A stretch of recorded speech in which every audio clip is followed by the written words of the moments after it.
morning and welcome to the Frisco Chamber of Commerce. My name is Christopher Lee. I'm the Government Relations Manager here at the Frisco Chamber of Commerce. I want to welcome a great panel of guests we have today. We'll get to them shortly, but before we get started with our legislative primer, I do want to thank a few of our sponsors who have been great partners in this and who give us the ability to do what we do here at the Chamber, to bring you great guests like this and have a conversation about our legislative agenda and what we're going to be looking at come the legislative session in January. So without further ado, I'm going to say thank you to Garver, our presenting sponsor.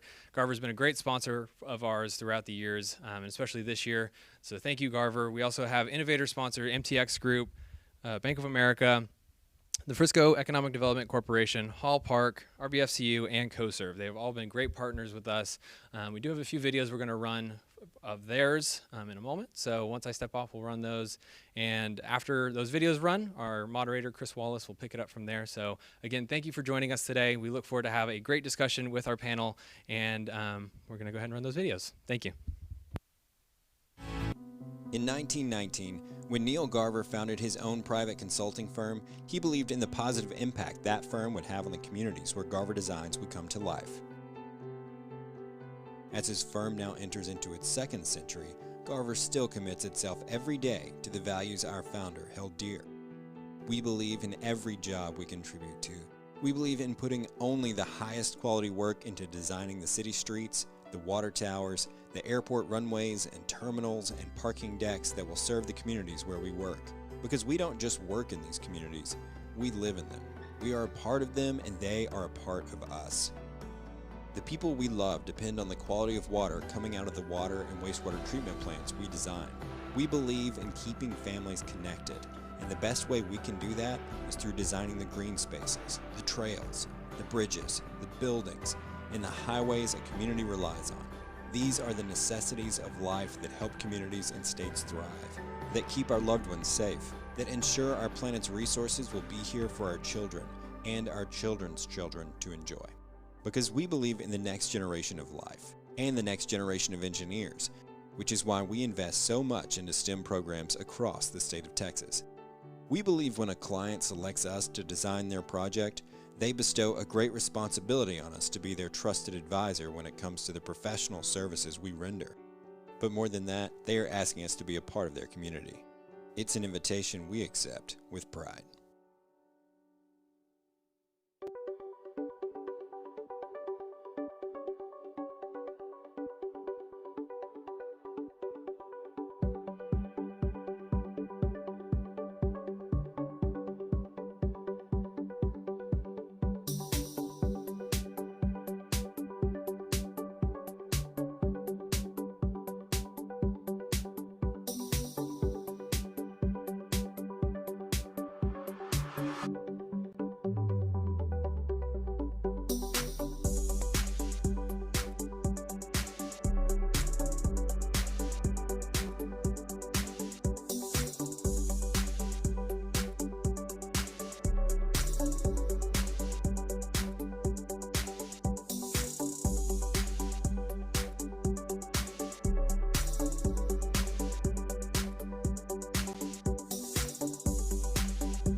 In times like these, it's all about people helping people.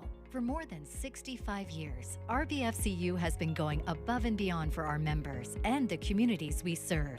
We remain financially strong because being here for you when you need us most is what motivates us every day. We believe that every challenge gives us a new opportunity to make your life easier, helping you, our members, and the communities we serve. It's what we do at RBFCU.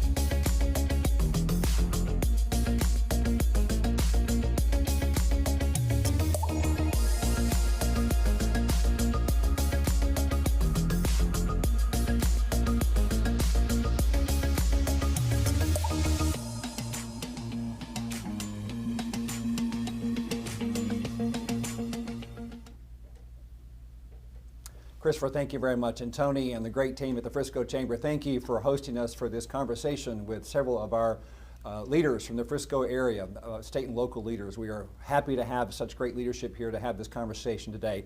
I'm Chris Wallace with the North Texas Commission, and we are happy that the Commission has been asked to partner with the Frisco Chamber for this event. The Frisco Chamber is an excellent leader. We're going to talk a lot about that today in terms of how they're taking the lead too on many of the issues coming up in the 87th session for our Regional Chamber Coalition. Let me start with Senator Angela Paxton, coming up on her second term in the state legislature. Great senator from District 8 right here in Frisco, Vice Chair, Property Tax. She's also on the Business and Commerce Committee, Education Committee, and Natural Resources and Economic Development. Senator, thank you for your leadership. When I first heard her speak several years ago, I never forget, she told me and a small group of leaders three things, and that is first, to listen, second, to learn, and third, to lead. And I never forget that. Listen, learn, and lead. And it works also in reverse, right? I mean, leaders today, we must also, to lead, we must certainly learn, and we must listen to do that. So Absolutely. Thank you for that great advice. Thank you. Representative Patterson, thank you, sir, for your great commitment to leadership and to your fine leadership this last session. Representing District 106 in the Texas House, the representative serves on the Business and Industry Committee on calendars, resolutions, as well as, I believe, Urban Affairs. Yes, sir. So thank you very much. Thank you. Broker in the electricity business, right? Yes, Only sir. one in the Texas House. That's right. Excellent. That's right. Thank Yes, you sir. for that. Mayor, welcome, sir. Thank you for your great leadership. Elected, as we know, mayor of Frisco in May of 2017, a CPA, a registered financial advisor. You and your family have a very successful residential real estate firm right here in the great city of Frisco. Thank you for representing this city, one of our fastest growing cities in our state and our entire country. So you have your work cut out for you. So thank you, Mayor, for your great leadership.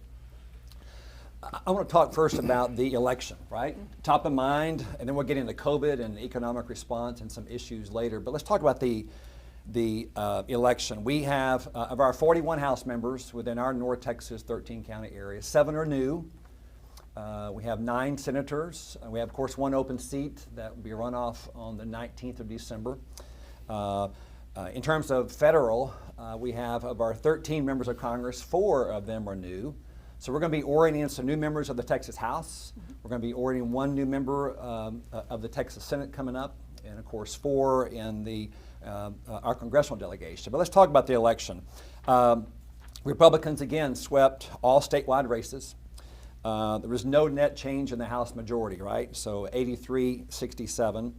The Republicans lost 1 seat in the Senate, so the supermajority is now an issue. But still hold a clear majority of 18-13. So what's your reaction to the recent election results, and how do we move forward as one unified Texas body? Well, I think it has been, I think the whole world is ready to kind of breathe out and be on the other side of the elections. I have an iPhone, and you know, when you're going to move an app everything, they all start wiggling around really fast and everything. And I think we've been in months and months and months of that, and now finally it has locked down. And so now we know what we're going to be looking at. We did have a change in the Senate. The Republicans lost the seat that was held by Pete Flores. I kind of see that as it was a seat that has been long time held by Democrats, and so it was just a real blessing, in my opinion, to have Pete in the Senate for the term that we had him last session. He was just a great member and a great man. And I hate for his district to lose his great representation too, but it was a blessing to have him. But that is going to change the way we conduct business, definitely, because we don't have that supermajority now. And one of the things that does in the Senate, we have 31 members. It's a pretty collegial body to start with. I mean, we kind of hash things out, and then we go out and we vote.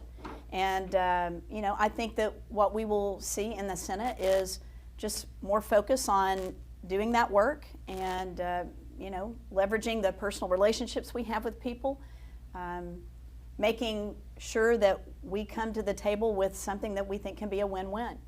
I think it's going to be, and I'm sure we'll get into the legislative part of this later, but I think we're going to be narrowly focused, and we're going to be looking at what is best for Texas.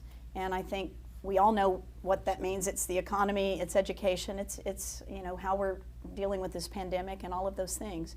And I think we're going to come together. Definitely. Thank you for that. Representative? Yeah, I really took pride in the fact that I was able to work across the aisle last session with our friends in the Democrat Party, and certainly worked as well as I could to find common areas of agreement and to focus on those issues. It's not up to me to determine who Texas sends to the legislature. I work with whoever is sent. But having said that, I think that it was a watershed moment for the Democratic Party in the state of Texas this cycle. Second only to the presidential election, the entire focus was on flipping the Texas House from red to blue. You had tens of millions of dollars flow into Texas House races to flip the Texas House from red to blue. And the fact that there were zero net pickups, that we held our majority at 83 Republicans to 67 Democrats, tells me that the people of Texas support Republican ideals and Republican policies that have led to Texas being the economic engine that it is. Keeping government out of the way, keeping government constrained, letting people do as they wish, and allow businesses to thrive. And those are the policies that I think people want. So I do think that the Texas House is much different than Congress, and the fact that we do get along, we do work together. It's not a war like it is in D.C. But having said that, I think that this is a session for Republican priorities to happen in the Texas House, and I look forward to working on those. Thank you. Mayor? I think the only thing that I'll add to the elections this year, just from a local perspective, is certainly it was different from how we normally do things, having different elections in May, and then suddenly having our local elections not just on a November ballot, but on a presidential ballot. It had the possibility to change outcomes, and so that's one of our legislative priorities. Is we did it as a necessity this year with COVID, but to go back to our regular May cycles for local elections, so those candidates can get the attention they deserve. Absolutely, well said. Let's keep on that topic just 1 second. I want to talk about, if we look at kind of what the representative was saying, if we look at what happened in Arizona, what happened in Nevada, what happened in Georgia, you're seeing that they are urbanizing rapidly. They are diversifying their population rapidly. No different in Texas, right? So do you see that that urban-rural divide that we're seeing in those other 3 states that are benchmark states for Texas as far as conservative values and policies? Do you see that happening here in the future? This election certainly was no mandate for that, right? Like you said. Mm-hmm. But is that changing, do you think, in our distant future? During my time in the legislature, it does seem like the divide has been more rural versus urban than Republican versus Democrat. And maybe that's because the Republicans have been in control for 2 decades at every level of government in the state. And so, I do see that divide remaining. But with redistricting coming up, things are going to be different this session. We're going to have new districts and new opportunities to hopefully increase our majority for the next session even. So yeah, I believe that Republicans have a mandate this session to get our priorities done this session, and that includes reasserting ourselves as a co-equal branch of government. I think that we're the ones that have been silent this entire year or silenced this entire year, and I think that it's time for the legislature to reassert ourselves in the process. Interesting. Any others want to comment? Well, I think, and I would agree, Jared, with what you're saying, that a lot of people, when they think about politics, they really do think about things in terms, especially nationally, but I think it filters down to the very local level. People tend to think in terms of R&D, Republican, Democrat. Right. And it is interesting in the state legislature, that is definitely something that is there. And we have had very steady Republican leadership, as you said, over the last 2 decades. But in my opinion, what I see, the issues that we really deal with, they tend to fall more along the lines of urban and rural. They don't necessarily fall along the lines of R&D most of the time. But there definitely are those issues. And I do think those are the ones that are the most sensationalized. I think they get the most media attention for probably a number of reasons. But I think it definitely is going to be an interesting session. I'm on the redistricting committee, and glad to be part of that process, especially to keep an eye out for things up here in North Texas, which is we have different issues than a lot of the state. We're growing, and much of the state is not growing. Other states in the country are not dealing with growth like we are in Texas and like we are here in North Texas. And it's interesting,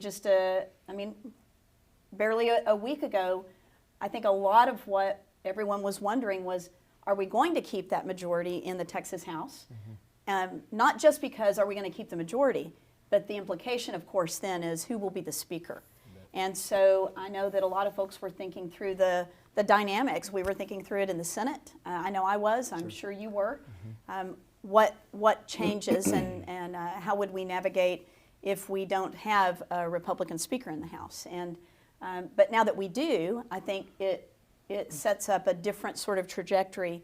And like Jared, I believe that the Texas we have today and the North Texas that we have today is by and large the result of the great policies of limited government, rule of law, personal responsibility, fiscal responsibility that we have held the line on for 2 decades. And I think that's what we see people asking for. And we're about to see what limited government really looks like.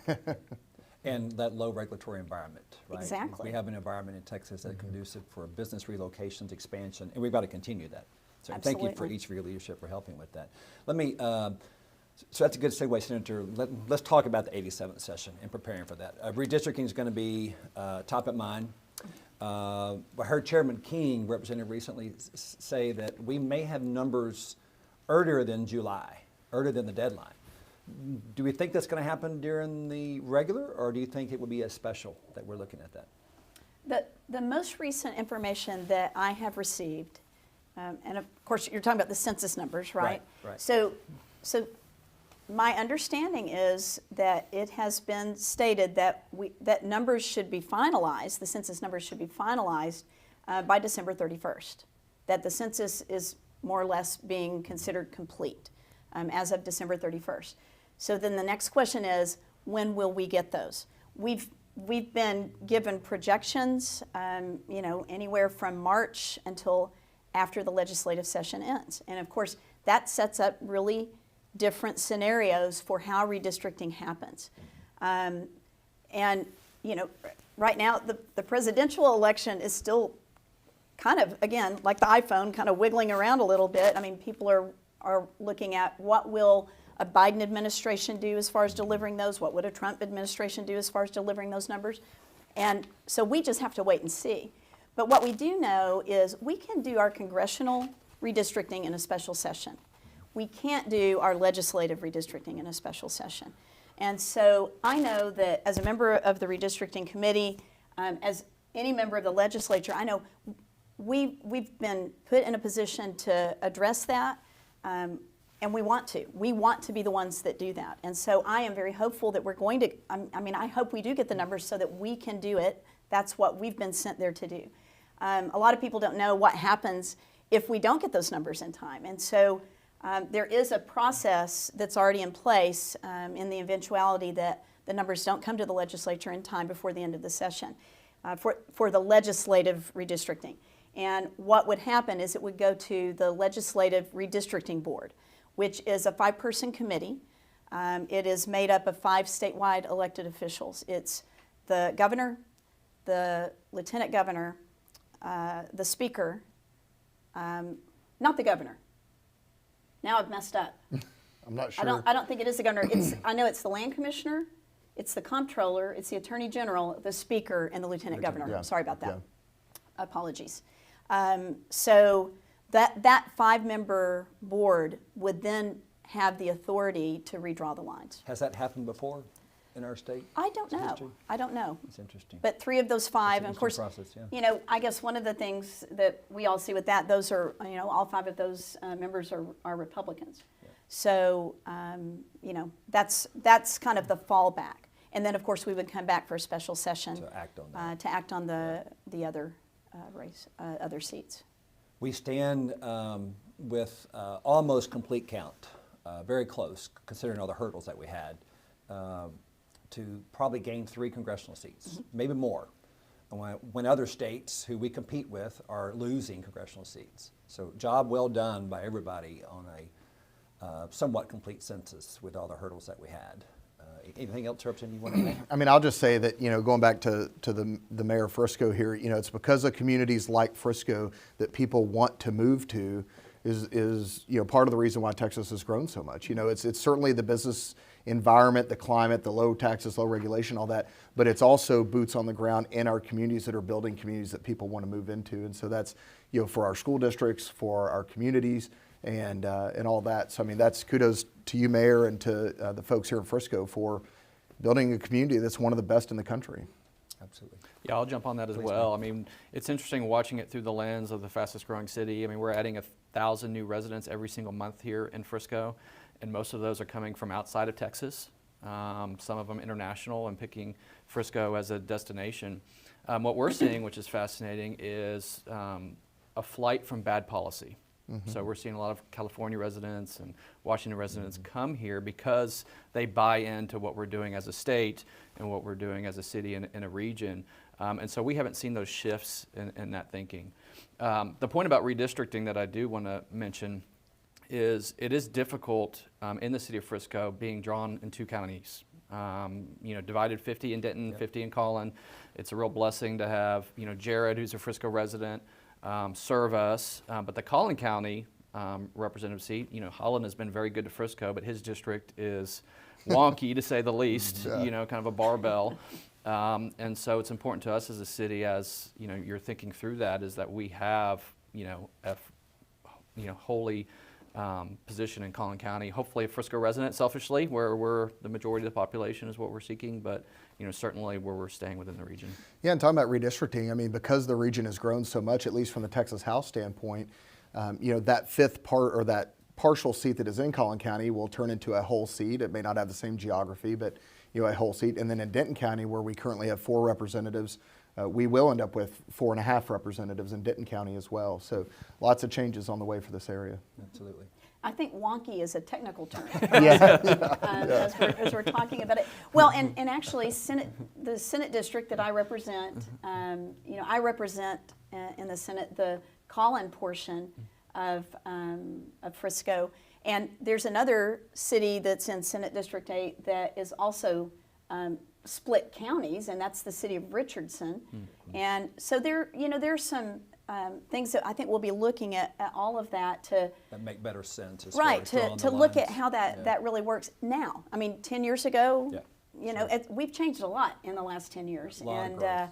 you know, every time I drive through Frisco, I see a new street name. I was driving through the other day, and I looked up at a street sign thinking I was going to see Rock Hill, and I saw PGA Way, I think. So, but again, it characterizes what an exciting place this is to live.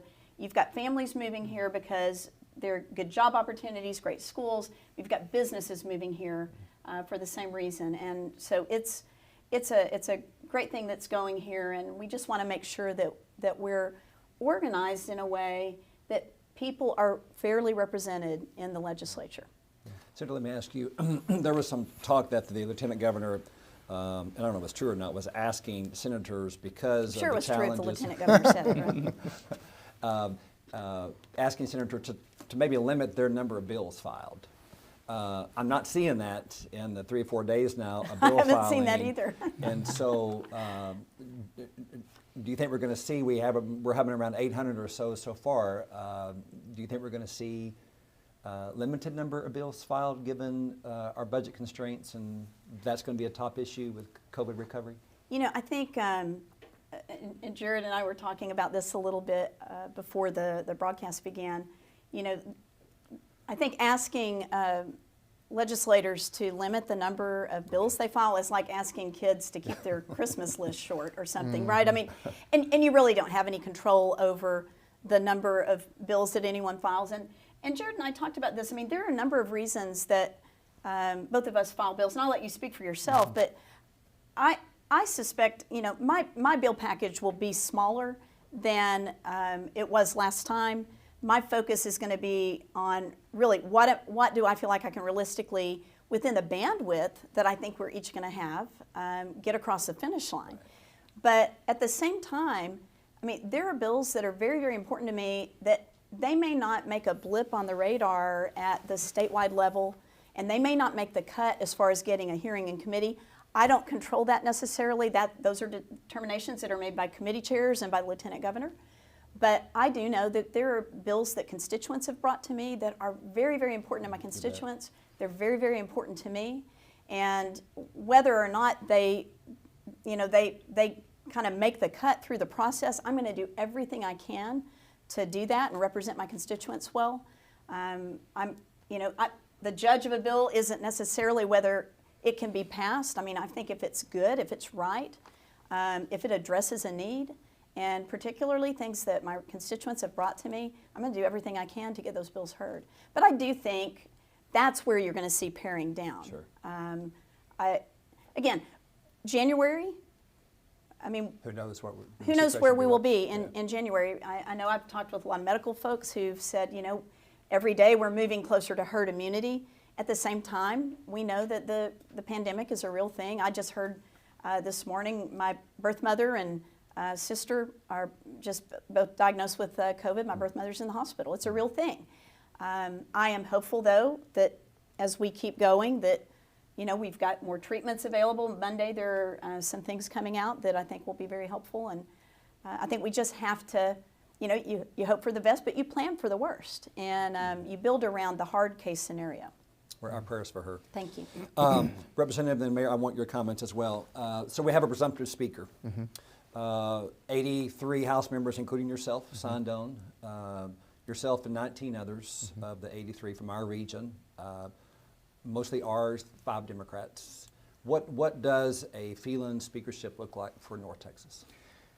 You know, I don't know about specifically for our region, but I will tell you that Dade Phelan is a member that you can trust, and that's why he became the presumptive nominee for Speaker. I mean, that's what happened. He is someone that the members trust. He's someone with a long history in the building. He served as a staffer back in the 90s. Now he's a representative. He served several terms in the House. He's been a chair of a major committee, State Affairs, in the House. He's someone that representatives trust. And, you know, I know that there was a lot of back and forth. You know, the Democrats thought that they were going to win the majority, and many of them filed for Speaker. You know, the Republicans had several people file to run for Speaker. And when a group got together called the Center-Right Group, there were 42 of us that got together the Sunday before the election, and Dade Phelan came out as the person that we wanted to be our nominee for Speaker. And when the Democrats lost the election, they could do the math, and they saw who had the biggest group, and they came on board. And I think that it was smart to do so, because I think Dade will lead us well. I think that you need someone that is strong and that knows the process and knows the players. and can at times stand up to the lieutenant governor and stand up to the governor and fight for the House. Sure. You know, I was a little bit surprised coming in at some of the intramural squabbles between the two bodies, the House and the Senate, at times. And so you need someone that's going to fight for the House and what we believe as representatives. It's not always necessarily the same as the other side of the Capitol building. So I think I think that he's going to have a great session, and I'm looking forward to it. Certainly has bipartisan support. He's got Absolutely. some key Democrats in leader positions and seniority on his side, so that's commendable. Absolutely. So bring everybody to the table, right? And whether you agree or not, everybody has a voice, and we all walk out as one unified decision, hopefully. So, Absolutely. So Mayor, presumptive speaker Phelan was the author of 2439. Do you think we can work with, hopefully, the speaker on local control issues? Well, we certainly hope so. You know, we have great relationships with our representatives, certainly, and they always take our calls, even when we don't necessarily agree. But, you know, we do feel like the last few sessions has been an assault on cities. And I'm certainly hopeful that this session is not. That we can, as you mentioned, you know, come to the table, have healthy debate, dialogue, and, you know, all the success stories that y'all mentioned. We love your flattering words. Thankfully, they're videoing, so we can get a copy of that footage. But that is the point, which is, you know, we feel like, you know, cities know what's best for each city. You know, one thing that was really fascinating a few years ago when we were going through the Amazon pitch, where we came together as a region, it really stood out just how different every single city was and how they had different value propositions, different goals, different dreams. And that's really what makes the whole region special. And so that should be celebrated. And, you know, local government should be given the ability to define what they want to be as a city. You know, certainly Frisco is not for every business, it's not for every person, but we are building something special here, and we don't want unintended legislation to restrict us from being able to do that. It's interesting, you know, as we're talking about this, Jared, you just mentioned, you know, sometimes the Senate and the House aren't really on the same page. Sometimes it's not a different value, but it's a different approach or something like that. And one of the things that reminds me of is when I was in my first session in 19, about a month into things, our oldest daughter, who is in the Air Force, checked in on me, and she's like, "So, Mom, tell me, what have you learned as a senator so far?" And I said 2 things. Number 1, you can't make everyone happy. That's the first thing. And I said, number 2, on the other hand, it is possible to make everyone unhappy, you know? and how is that possible? A couple days later, she sent me a meme that said, "Remember, you can't make everyone happy. You are not a taco."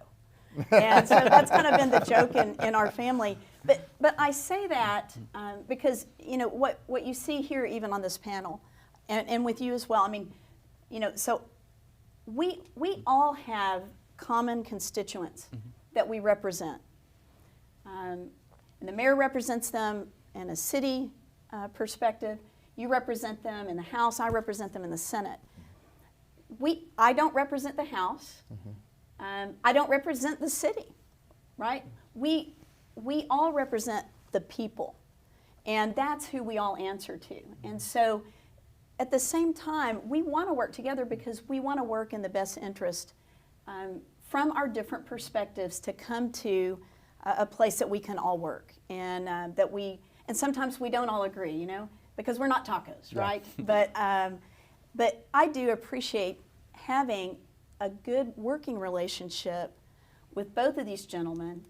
And the thing that I can always count on is that they have their constituents' best interest at heart. And that goes a long way even when you do disagree. Absolutely. Well, and as an example of the collaboration, you know, last session, Councilman Will Sal and Brian Livingston worked with me to craft, you know, tollway financial transparency bill that we passed in the House, and Senator Paxton graciously picked it up, and not only picked it up, but fought for it when it looked like at the 11th hour it wasn't going to pass. and got it across the finish line through the Senate. And that's something that we were able to do because of the input at each level of government here represented here today. And that was exciting to be a part of. You know, and just a little story on the end of that, we tried everything we could. We jumped through every hoop to get that through, and you were able to get it through in the House, and it was a challenge in the Senate. But at the end of the day, it came down to Chairman Robert Nichols of Transportation, and at the end of the day, I don't know that he even bought into all of the reasons that it was so important to us. But at the end of the day, what he told me was, I know this is important to your district. And so, again, that's where going back to fostering relationships, trusting the heart of other people, even if you don't disagree, sometimes you can give some leeway there, because maybe it doesn't fall in just the narrow way you think about it. But when you have good relationships with people, you have room for opening things up. And that was a real lesson to me as a senator of why it's so important to maintain good relationships. Just because you're enemies even on one particular bill, that is not a reason to burn the bridges. Because on the next day, that person or you may be that person's best ally. Sure. And I hope that will always be something that we can say about each other, and I appreciate the state of things Absolutely. for us. So given this critical time of COVID economic recovery, how would you as a senator and a rep ensure that we provide local leaders the appropriate authority and the resources to make the decisions for the locals in which they represent? I mean, just kind of building on that conversation of the whole local accountability, right? Sure. I mean, local government is very, very important. It's very, very close to citizens. It is. And as senators and reps, just like you were saying, Senator, we've got to make sure that both bodies provide local authority and give them the tools and resources, hopefully stay out of the way and let them do their job. Because like you said, Mayor, every city is different. And it's not one size fits all. But we know what is one size fits all is that hopefully the state government will allow locals to lead, just like we as a state want the federal government to stay out of our business, right? Let Texas do it the way we want to do it. Same way with state and local, right? Exactly. Jared, go ahead. Oh, I was just I hear that analogy a lot, and I disagree with it. Constitutionally, it doesn't add up because the federal government did not create the states. The states created the federal government, and so and the federal government was created with certain limited powers. Now they've gone well beyond that, obviously, but the states created the federal government, so we have every right to tell the federal government to get off our lawn on certain issues. Now, I wouldn't necessarily phrase it that way with our local governments, but the state also created the local governments. And so there is a different dynamic when it comes to the federal government to the state and the state to the cities. But having said that, we shouldn't overstep and do a one-size-fits-all, especially in a state as large and diverse as Texas. In terms of what authority to give the cities on that sort of thing, certainly I want to stay out of their way from a medical perspective, from some of the things going on in their communities. But I also don't want any person to ever have the authority again to selectively shut down businesses. I think that we can do things intelligently and safely. When we all came in today, we all had masks on, that sort of thing. There wasn't a lot of handshaking going on. There's hand sanitizer in the room. We can make smart decisions, but people have to live. People have to go work their jobs. People have to raise their families. Kids have to get out of the house and go play and be around their friends. The mental health crisis in this state that no one is talking about, the fact that people have lost everything that they have worked for their families to build a business, and all of that is wiped away because of this pandemic and the shutdown related to it. I don't ever want to see anyone with that authority again. And so I think that's something that as legislators we're going to need to assert our authority to stop that moving forward. Because if it can be used for this, it can be used for a lot of other things to selectively shut down, let's say, the oil and gas industry as an example. And the consequences there would be horrific. So I want to support our local communities. I want to make sure that they get the federal funding that is passed through the state to them as quickly as possible. I want to make sure that they've got all the healthcare research that they've got access to, all of our state departments wherever it's needed, those sorts of things. But in terms of any, additional powers, I would consider it if someone brought me something, but the shutdowns and the selective enforcement, I'm just not in favor of at all. So let's Mayor, anything you want to add to that before we move on? I agree with Jared on this. I think we were really frustrated as a city because, we felt like we could have done things differently than maybe what was happening in the other parts of the state.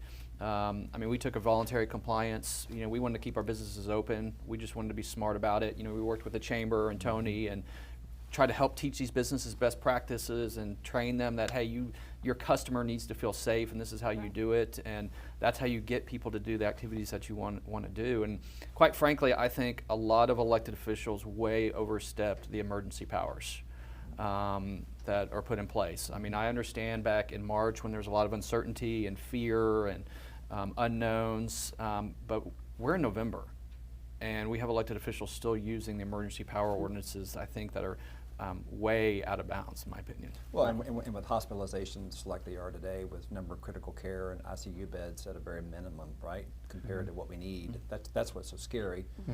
People, obviously, who need it with COVID, but what about people who need it for cardiac care and others, and it's not available to them? Yeah, and I'm glad you brought it up. I'm glad Jared mentioned that because no one is talking about that. Everyone is just so focused on COVID. We look from a city, the abuse cases and mental health, and a study came out yesterday that I saw that 32% of children are now having suicidal thoughts, and we talked to our CEOs of hospitals here, and they're telling us all these anecdotal cases of the woman who had cancer and was afraid to go to the hospital in April finally went now, and it's too late. They can't help her anymore. So all the reactions to this action is not being told.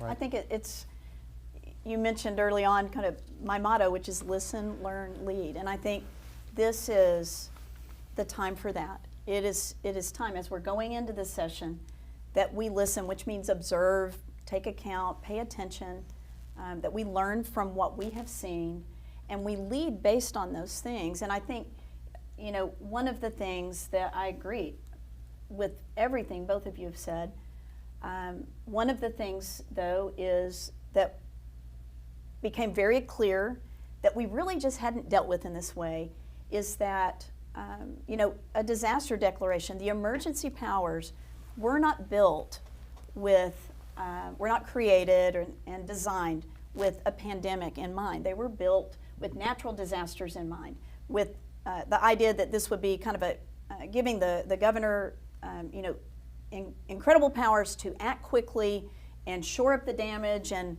then step back out. And I think what we've seen here is there's a saying that the legislative session belongs to the legislature, the interim belongs to the governor.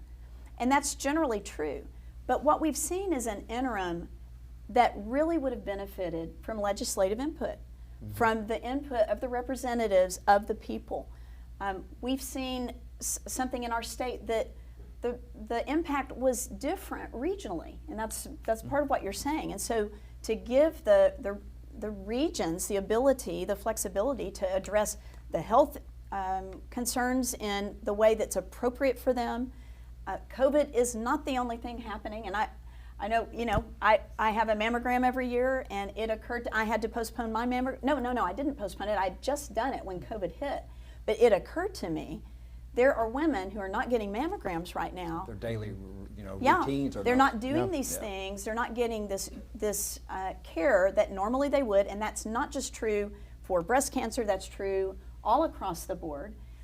People are not pursuing these things, and what is going to be the latent impact of these health issues going forward? And so I do think that is something important to me that we address in the legislative session, and I intend to push hard on that because we need legislative input on these sorts of things, and we need to take another look at the governor's powers under a situation like this.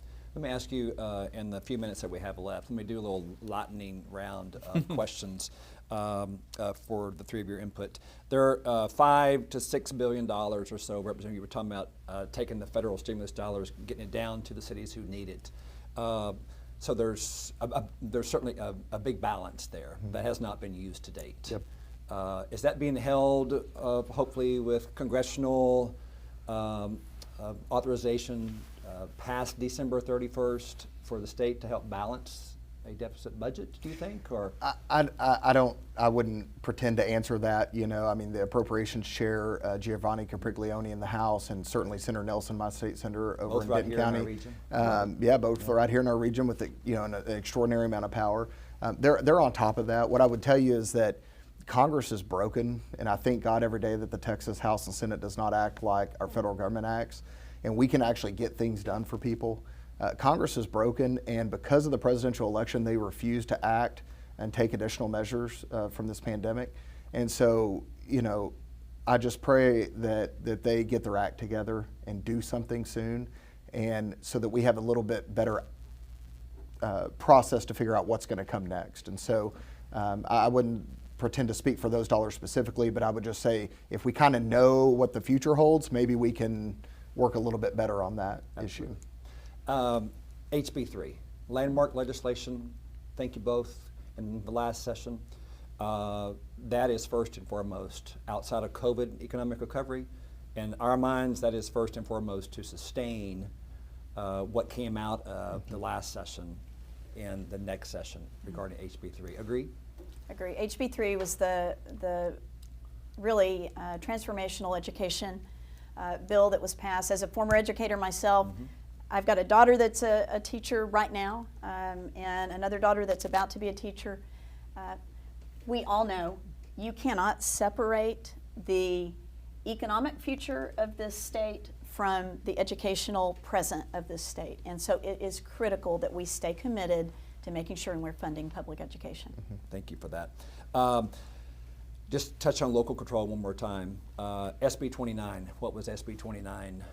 Third-party lobbying. The Frisco Chamber is helping us take the lead as a region to oppose any attempts for cities, counties, school districts to be able to hire a third-party lobbyist, to be able to partner with their local chamber associations, to communicate with legislators and state agencies. Do you think we'll see another SB 29? There's obviously an interim hearing in Senate State Affairs on December the 7th. We have 3 from our region, Hall, Birdwell, and Nelson. I know that's something that the mayor's concerned about, we're concerned about. Do you think there will be another SB 29? I think it's highly likely. It's something that is always something that people have very strong feelings about, I think. You know, the bottom line for me is that whatever a city is doing, what any municipality is doing, should be completely transparent to the constituents of that city, that municipality. And so, you know, I can support anything that is aimed at transparency. And that's what I'm always looking at in something like that. And again, that's where, I mean, there are very polarized opinions about this. And the city of Frisco is a prime example of transparency, right, in terms of a very effective run city. Mayor, any comments you have regarding that issue? Yeah, I mean, it's going to be an important one for us. I mean, there's just so many issues. We can't stay on top of every bill. You know, and so I know the argument is using taxpayer money, but if you use city staff, you're using taxpayer money to pay those staff. And we cannot hire enough staff to have the expertise of everything that you're dealing with, you know, or pay to have them stay in Austin, you know, during the entire session, develop the relationships. I mean, the cost to the taxpayer for us to do it internally would far exceed us using specialists and lobbyists to do the work for us. I mean, there's been some critical issues, you know, dealing with TCEQ and Exide we could not have done without our lobbyist support. Probably one of the biggest citizen issues we've ever had as a community was the power lines along Main Street with working with Brazos. We could not have done that without the help of lobbyists. You know, I was talking to our representatives here before we went live about, you know, the importance of us getting help with the Exide cleanup. And so Exide was going to clean it up. Now the city has taken responsibility because the analogy I use is, when I tell my teenager, is your room clean? And they say yes, I ask them, would your mom think it's clean? So their perception of what, the clean site would be is, X side would have cleaned it up like a teenager probably. We want to clean it up, how mom would think it's clean. But we need money and support to do that. And there's actually a state fund that as a battery recycling fee, and we have the only battery recycling plant in Texas. So we need their help, and we need lobbyists' help to get funds for that. Just to kind of go off of that, I mean, I've signed the pledge to eliminate taxpayer-funded lobbying. I've signed on to that in the House last year. Just to be clear, what we're talking about is we're not talking about government relations folks, and we're not talking about members of a city council coming down. I know Shauna Huffman, who serves on the city council here, she came down to testify, or to meet with legislators. That's not what we're talking about. We're talking about wine and dine lobbyists that can write checks to political campaigns. So you're talking about taxing people, forcibly taking their money through taxation, giving it to a lobbyist that can wine and dine a legislator, and give money to their campaign and that sort of thing. And so I think the reason that this is such a big issue is because the battle on property tax reform. That was the #1 issue for multiple sessions in a row. The taxpayer fund lobbyists fought it tooth and nail, actually had a better deal 2 years before I got there, fought it died, and then they came back with a more stringent version my first session in the House. And so I think had they not worked so heavily against taxpayer interests, there wouldn't be such the pushback from leadership in Austin to end that practice. But again, we're not talking about government relations folks. I know the city had government relations person that was down in Austin for most of the session, and certainly members, and that's all great. But the taxing people and then spending on wine and dine lobbyists, that's what I'm opposed to. Just to get that on the record. But we're going to take the 3.5 revenue cap and put it back up to 6% at least, right? This next session. Oh yeah, I don't know about that. We'll end on that. Yeah. Thank you very much for you. your leadership. Thank you. Please know that we stand ready to assist you this next session. And Mayor, thank you for your leadership for the great city of Frisco. So, Tony Felker, CEO of the Chamber, let me turn it over to you, sir. Thank you, Chris, and good afternoon, everybody. On behalf of the Frisco Chamber board members, our entire business community, we just want to thank our guests today for coming in and really giving you a primer. It is a preview of everything that's going on. I think we could have been here another 3 or 4 hours easily to get into all the details. But as I was listening, I actually thought a big part of what we do is about relationships, whether it's relationships at the local level, county, state level, relationships with the North Texas Commission. While we were able to get into some of the issues today, you also got to see a lot about the people involved, and that's truly what it's all about. So I really want to thank all of our guests for giving us a preview for what's coming up. Obviously, we cannot do this without key help. So our visionary sponsor is Atmos Energy, Children's Health. We also had great sponsorship through our innovative sponsors, MTX, Bank of America, Frisco EDC, Hall Park, RBFCU, CoServe, and of course Garver is there every time when there's an item like this. It's through great partnerships like that that we are going to be out there getting ahead and truly looking forward to what we're doing. We're not worried about the past. We're concentrating on recovery and keeping this community strong. I believe today I saw one more accolade for Frisco that we were rated the best city to be doing business in the state of Texas. And we want to keep it that way. So whether you're going to be down there, because we will be reaching out to some of you to go down with us to testify, we're going to be reaching out with you on campaigns to be in contact with these very same folks. We're going to have Christopher down in Austin. You are going to have a voice down in Austin this session. So we wanted to give you a preview of what you're going to be hearing about, the people involved, and how this is truly a two-way street. We're going to be supporting them. They want us listening to the business community, what you need and what we want to keep business strong in Frisco. So with that, we want to thank all of our speakers again, and let's focus in on recovery and keeping business strong here and looking forward. Thank you all so much. Stay tuned. There's a lot more to come.